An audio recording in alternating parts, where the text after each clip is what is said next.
എടി മോളെ, ഉണ്ണിമായേ, തങ്ക എവിടെ? അമ്മ അകത്ത്. ഞാനിവിടെ ഉണ്ട്.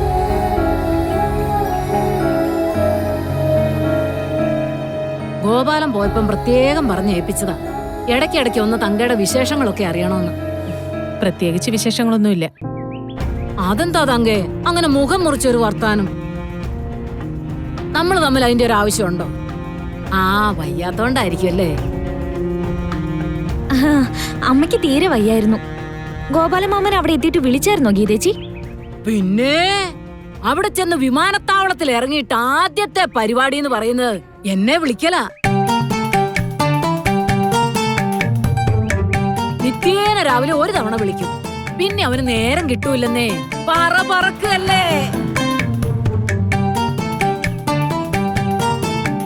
ഉള്ളത് പറയാലോ, ഞാനും അങ്ങോട്ട് ബുദ്ധിമുട്ടിക്കാൻ പോവില്ല. വെളുത്തുള്ളി ഇരിപ്പുണ്ടോ ഉണ്ണിമായെ? ഉണ്ട്. എന്നാ ഇത്തിരി തരുവാ. ഗോപാലം വന്നപ്പോഴേ പേരെ നിറച്ച് സാധനങ്ങളായിരുന്നു. ഇപ്പൊ നോക്കിയപ്പോ വെളുത്തുള്ളി തീർന്നു. അതിനെന്താ, ചേച്ചി വാ. വാ.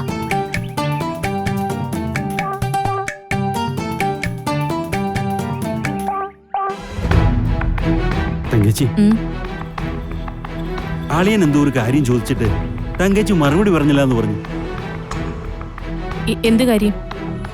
അതെ, ഞാനൊരു കാര്യം പറയാം. അളിയൻ സത്യത്തിൽ കൃഷ്ണമോൾക്ക് എന്തോ നല്ലൊരു കാര്യത്തിന് വേണ്ടിയാ ശ്രമിക്കുന്നത്. സത്യത്തിൽ അതിനു വേണ്ടിയിട്ടാ ആ ഫോട്ടോ തങ്കേച്ചി കാണിച്ചതും ചോദിച്ചതും. ഉള്ളതുള്ളതുപോലെ തങ്കേച്ചി പറയാമെങ്കിൽ ഞാനത് അതുപോലെ പറയാം. ഇത് സിത്താര മേഡം, ഇവരെ എനിക്കറിയാം. സിത്താര മേഡത്തിന്റെ കൂടെ നിൽക്കുന്നത് തങ്കം തന്നെയല്ലേ?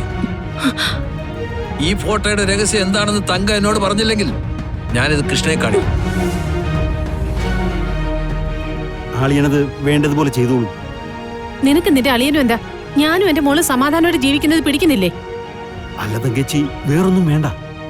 കൃഷ്ണമോളുടെ അച്ഛൻ ആരാണെന്ന് തങ്കച്ചി പറഞ്ഞാൽ മതി. ഇറങ്ങി പോടാ എന്റെ വീട്ടിൽ നിന്ന്. ഇനി എന്റെ മുറ്റത്ത് കാല് കുത്തിയാ നിന്റെ കാല് ഞാൻ വെട്ടും. ഗോപാലമാമൻ ഇനി വിളിക്കുമ്പോഴേ ഞങ്ങൾക്ക് അന്വേഷണം എന്ന് പറയണേ. മേടിക്കുമ്പോ തിരിച്ചോണം തരാട്ടോ. ആയിക്കോട്ടെ. എന്താ അമ്മേ? തങ്കച്ചിക്ക് വയ്യാത്തല്ലേ, അകത്ത് പോയി കിടന്നോളാം ഞാൻ പറഞ്ഞതാ. അല്ലേ തങ്കച്ചി? എന്നാ പോട്ടെടി മോളെ. വാടാ.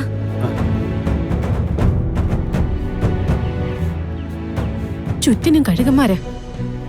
എപ്പോഴാ കൊത്തി വലിക്കണ്ടെന്ന് നോക്കി നടക്കുക. എന്താ അമ്മ ഈ പറയുന്നേ? ഒന്നുമില്ല, മോള് പോയിക്കോ.